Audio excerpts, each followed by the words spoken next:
Hi guys, Jimbo here, the driving test guy in New South Wales, helping you online pass your New South Wales driving test. First go, hopefully.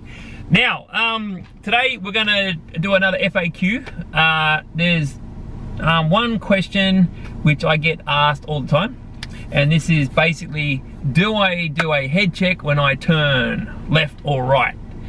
And kind of related to this same question is, do I need to do a left head check when I exit a dual lane roundabout? Okay, so before we get down to business, as always, I'll just read a couple of my favorite success stories for this week. This one's from Angela. Angela says, I passed a week ago and I cannot thank you enough. I was so nervous to do my test and I binged your videos. It literally saved my life. Hey, I saved Angela's life. Fantastic. And this one's from Nix1. Thanks so much, Jimbo. Passed the test first go today. Thanks to your videos. I love how you present a wide range of possibilities for any given situation and explain very clearly how to approach each.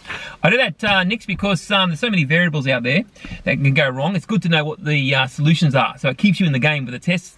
Hopefully, you pass like you did. Great. So he says, thank you for doing us New South Wales test takers such an invaluable service and hope you have a great Christmas. Yep, you have a great Christmas too, Nix1. Fantastic. Okay guys, so let's talk about head checks and turning. Now, the origin of the confusion is this book. This book on page 8 has a list of situations where you must do these head checks. And that's the page there. You possibly have this book. And it says here, you must turn your head and check your blind spots before. It's got a few scenarios, but it gets down to turning left, looking for pedestrians, bicycles, and motorcycles that could be beside you in your blind spot. And for turning right, it says, looking for vehicles that may be overtaking you. Okay, so I want to make one thing very, very clear. Your examiner will not mark a head check on every left turn you do, on every right turn, okay? If it's gonna get marked, it's usually the left turn when there's room to fit a car up the side. And it's just about never happens on right-hand turns. Okay, let's have a little look at it with some diagrams. Okay, so the first diagram we're looking at is an extract from the actual driving test testing officer's manual, and the section where they talk about head checks. And at point 11 it says, a blind spot head check is expected when turning if it is clearly possible for a car travelling in the same direction to be on the side to which the applicant is turning. For example, blind spot head checks are not required when turning immediately after a concrete median strip or parked vehicles. Okay, so the confusion is, there is some conflict between what this book says and what the testing officer's manual actually marks. So this basically implies do it every time, because just about in every case where there's parked cars there or concrete median strip, there is room to fit a pedestrian or a bike or a motorcycle. Motorcycles are always filtering up the side all the time. So this book says check it every time. But the testing officer manual says, no, only do it if there's room to fit a car, and don't worry about if there's a parked car there. I'm not gonna mark it, even if there is room to fit a motorcycle or a bike.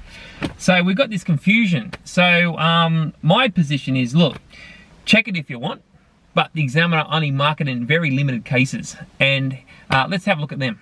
Okay, so in this case, we are the green car A turning left. We're in a single lane road.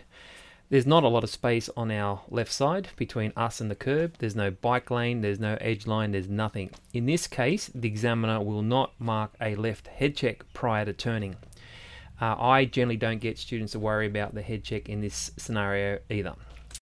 Okay, so on the screen you can see three main scenarios where they generally do mark the left head check just prior to turning left.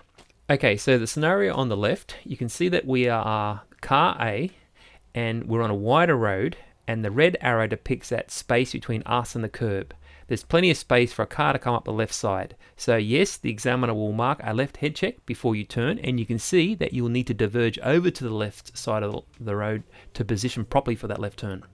Now, for the middle scenario, we have a white edge line on the left. Now that edge line creates, again, space where potentially a car could come up the left side. Now, assuming there's no parked cars there in that space depicted by the red arrow, yes, just prior to turning, you will need to check your left shoulder and you go around the edge line. Now, in the right-hand example, it's very similar to the middle one.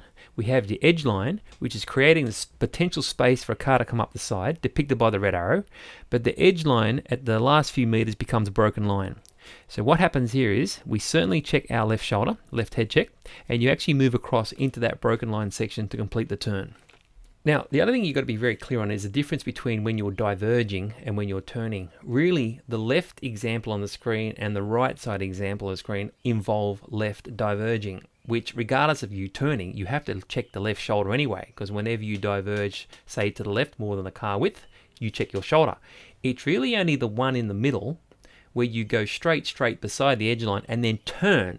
Right at that moment, there could be someone in that space on the left side created by that edge line. That's really the true left check when turning.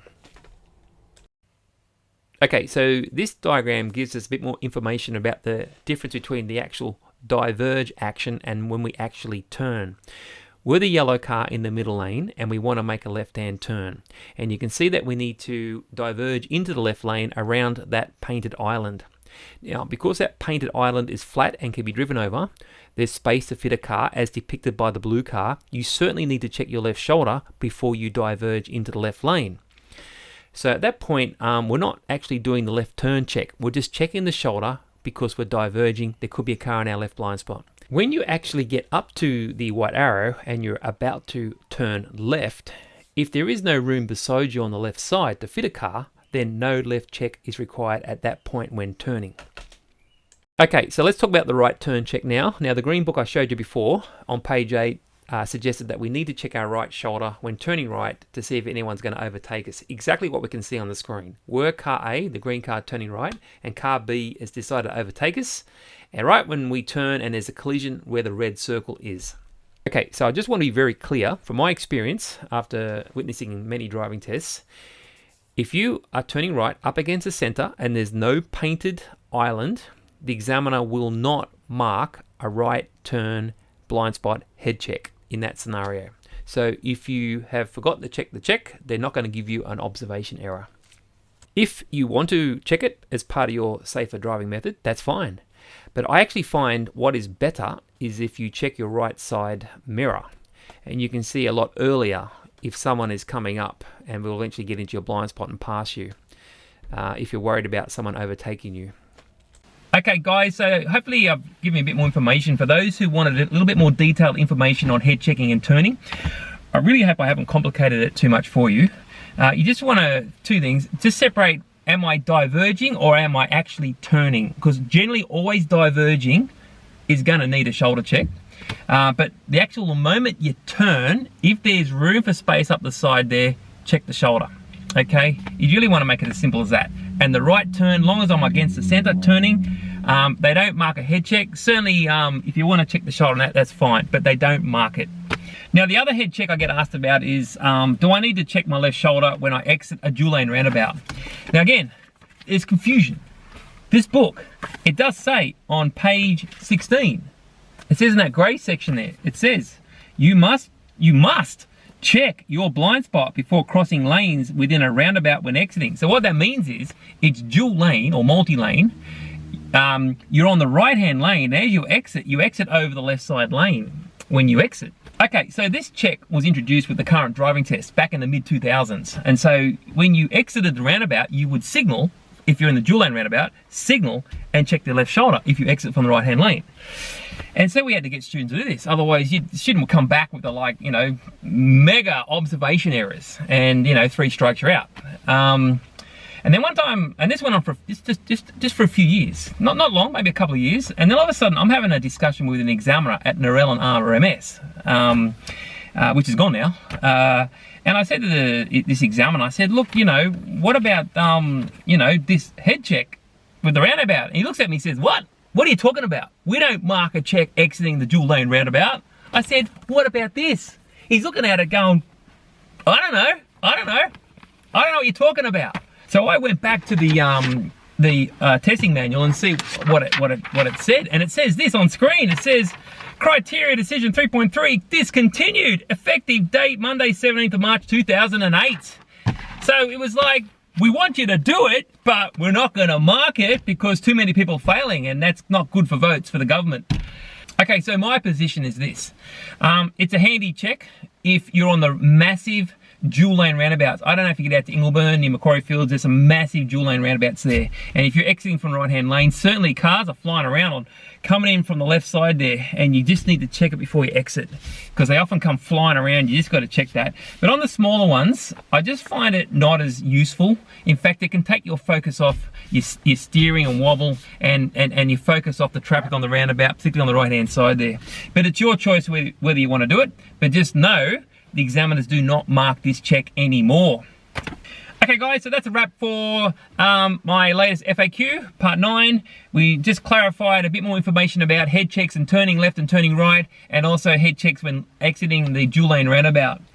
And go out and practice those things again, get those head checks happening so you don't get the F19 fail, and always stay safe.